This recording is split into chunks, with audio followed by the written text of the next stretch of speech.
안녕하세요. 지금 제주는 강소아입니다. 제주에선 제사 안 지낸 건 남이 몰라도 벌초 안 한 건 남이 한다라는 속담이 있습니다. 그만큼 제주에선 다른 지역보다 벌초를 아주 중요하게 여겼는데요. 특히 초등학교에서는 벌초 방학이 있을 정도였습니다. 하지만 올해는 코로나19로 인해서 풍습이 다소 달라질 것 같은데요. 비록 집안의 중대사이지만 올해만큼은 안전을 위해서 대행업체를 이용하거나 최소 인원만 참여하는 등 도민들의 참여가 필요하겠습니다. 지금 제주는 시작합니다. 먼저 제주에 어떤 소식이 있었는지 알아볼게요.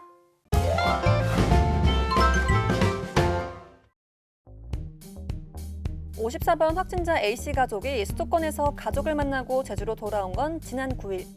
확진 판정을 받을 때까지 닷새의 시간이 있었습니다. 하지만 현재까지 제주에서 접촉자는 집 근처에서 만난 지인 1명뿐입니다. 수도권을 다녀간 뒤 최대한 외출을 자제하고 마스크도 철저히 착용했기 때문인데요. 55번, 56번 확진자인 2명의 초등학생 자녀들도 현장학습과 가정교육을 신청해 학교로 번질 뻔한 큰 파장은 피할 수 있었습니다. 코로나19 진단검사도 서둘러 받아서 방역조치 시간이 단축됐습니다. 수도권에서 만난 아버지가 코로나19 전수조사 대상에 포함됐다는 소식을 전해 듣고 두 자녀와 함께 보건소를 찾아서 검사를 받았습니다. A씨의 아버지의 검사가 나온 뒤에야 진단검사했다면 적어도 이틀은 더 동선이 추가됐을 겁니다. 이 A씨 아이의 보호자 되시는 분이 수도권에 갔다 오란 이후부터 지금까지 굉장히 현명하게 잘 대처해 주셨어요. 감사의 뜻을 표합니다. 이 자리를 피해서. 네.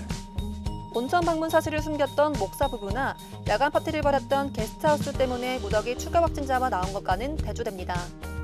다만 A씨가 증상이 나타나자 근처 내과를 찾은 건 아쉬운 부분으로 꼽힙니다. 동네 병원에서 접촉자가 크게 늘어날 수도 있었기 때문입니다. 제주에선 지난달 27번, 28번 확진자 모녀와 30번과 31번 확진자 부부가 증상이 있는 상태로 동네 의원을 찾아 80명이 넘는 접촉자를 만들었고 한동안 병원 문을 닫는 일도 있었습니다. 검사를 먼저 받으시기를 꼭 부탁드립니다. 그 검사 결과를 맞춰서 음성이 나왔을 때는 병원을 방문하셔서 약을 타 드셔도 되는 그런 상황으로 진행하신다면 지역사회 감염을 우리가 줄일 수 있겠다 이렇게 이야기 드립니다. 방역당국은 벌초와 추석 연휴 기간 귀성객이 늘어나는 만큼 방역 수칙을 철저히 따라주고 전도민 독감 예방접종도 받을 것을 당부했습니다. 코로나19 확진자가 한라산을 다녀간 것으로 확인되면서 한라산 국립공원 내 대피소가 일시적으로 폐쇄됩니다. 한라산 국립공원 관리사무소는 지난 5일 경기도 성남시 377번 확진자가 한라산을 다녀가면서 코로나19 확산 방지를 위해 진달래밭과 삼각봉, 어리목 등 5개 대피소를 임시 폐쇄했다고 밝혔습니다. 한라산 등반은 기존처럼 가능하지만 대피소에 머무는 것은 다음 달 4일까지 불가능합니다. 15일 하루 제주 지역 코로나19 확진자가 4명 퇴원했습니다. 제주도는 15일 하루 동안 30번과 31번, 36번과 38번 확진자 등 모두 4명이 퇴원했다고 밝혔습니다. JDC 직원이 30번 확진자와 중학교 교사인 31번 확진자는 부부로 수도권을 다녀간 뒤 지난 24일 확진 판정을 받았고 이번 21일 만에 퇴원했습니다. 36번 확진자는 루프탑 정원 게스트하우스 운영자이고 38번 확진자는 게스트하우스를 찾았던 모 호텔 수습생입니다. 이들의 퇴원 시점에서 제주에 남은 입원 치료 확진자는 모두 11명입니다. 제주도가 비대면 온라인 예술활동을 지원합니다. 제주도는 코로나19 장기화로 어려움에 처한 문화예술인을 위해 8개 사업에 21억 원 규모의 예산을 투입합니다. 분야별로는 예술인들의 활동 계획서의 경우 건당 50만 원씩 500건까지 지원하고 문화예술교육 활성화를 위해 관련 계획 안에 건당 100만 원 범위 내에서 100건을 지원합니다. 문화예술계 창작 여건 개선을 위한 대관료와 방역 물품 지원, 예술 창작 활동 영상 콘텐츠 제작 지원 등도 이뤄집니다. 추석 연휴 기간 제주를 찾는 관광객 수가 급격히 증가할 것으로 보입니다. 제주관광협회에 따르면 오는 30일부터 시작되는 추석 연휴 기간 서귀포 중문단지 일대 대형 호텔 예약률이 이미 90%를 달했고 제주 시내권 호텔과 리조트도 30에서 60%의 예약률을 나타내고 있습니다. 또 제주 지역 골프장 이용객은 지난달 23만 7천 명으로 지난해보다 30%나 급증했고 추석 연휴 기간 골프장 예약은 대부분 마감된 것으로 확인됩니다.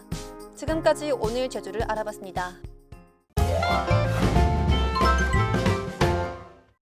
안녕하세요, 금사입니다. 요즘 뭔가 맛있는 음식을 먹고 싶어도 식당이나 카페 가는 게 좀 부담스럽잖아요.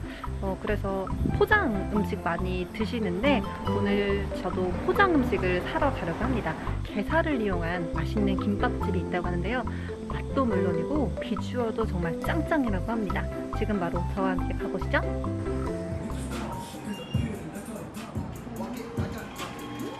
이 김밥을 사들고 지금 근처에 있는 공원에 와서 여기서 즐겁게 먹어보도록 하겠습니다. 지금 이렇게 두 가지 메뉴가 있는데요. 이것은 허니 마요 게살김밥이고 여기는 와사비 마요 게살김밥 같아요. 이 두 가지 맛이 서로 다른 느낌의 김밥이라고 하는데 하나씩 먹어보도록 하겠습니다.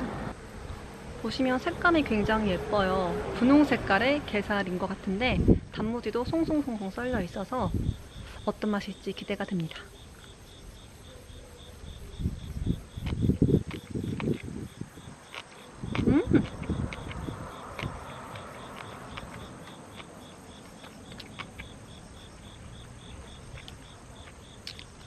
약간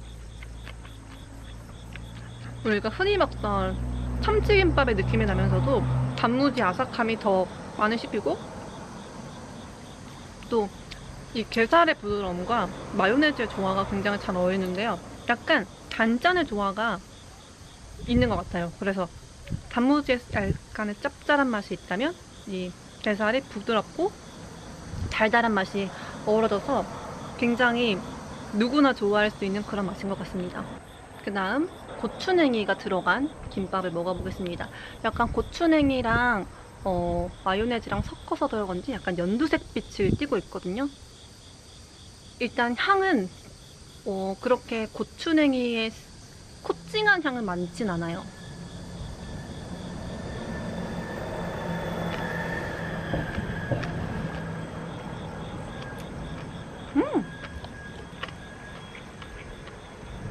이건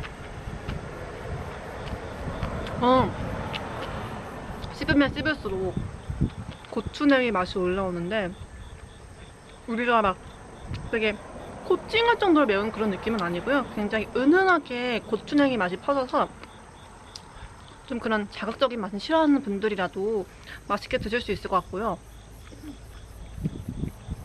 너무 느끼하지 않게 딱 잡아주는 역할을 하고 있네요. 굉장히 부드럽고 맛있습니다. 네, 오늘 이렇게 건강하면서도 간단하고 맛있는 식사를 함께 해서 너무 행복합니다. 포장을 해서 야외에서나 아니면은 숙소, 집에서 드시는 걸 추천드립니다. 더 자세한 정보는 나우제주 플러스 홈페이지에서 확인하세요. 네, 오늘은 비 소식이 들어있습니다. 나오실 때 우산을 챙기셔야겠는데요. 내일까지 제주도 전역에 30에서 80mm 정도의 비가 오겠고요. 비가 오는 산간과 남부 지역엔 가시거리가 1km 안팎까지 짧아지겠습니다. 이번 비는 금요일까지 이어질 것으로 보이고요. 주말부터는 다시 맑아질 것으로 전망됩니다. 좀 더 자세한 오늘과 내일 날씨 알아볼게요. 오늘은 제주도 남쪽 해상을 지나는 기압골의 영향을 받겠습니다. 오후까지 비가 오겠는데요. 제주도 전 지역에 내일까지 30에서 80mm 정도의 비가 오겠습니다. 가시거리가 1km 미만으로 짧은 곳도 있겠고 도로가 미끄러운 만큼 교통안전에 유의하시기 바랍니다. 오늘 낮 최고 기온은 26도에서 28도가 되겠습니다. 내일은 제주도 남쪽 해상에서 북상하는 정체전선의 영향으로 비가 오겠습니다. 내일 아침 최저 기온은 22도에서 23도, 낮 최고 기온은 24도에서 25도가 되겠습니다. 해상에도 대체로 흐리고 비가 오겠습니다. 오늘 오후부터 모레까지 제주도 전해상과 남해 서부 서쪽 먼바다엔 바람이 강하게 불겠고요. 물결도 1.5에서 2.5m까지 높게 일겠습니다. 항해나 조업하는 선박은 각별히 주의하시기 바랍니다. 오늘 제주기점 선박은 정상적으로 운항되고 있습니다. 다음은 공항 날씨입니다.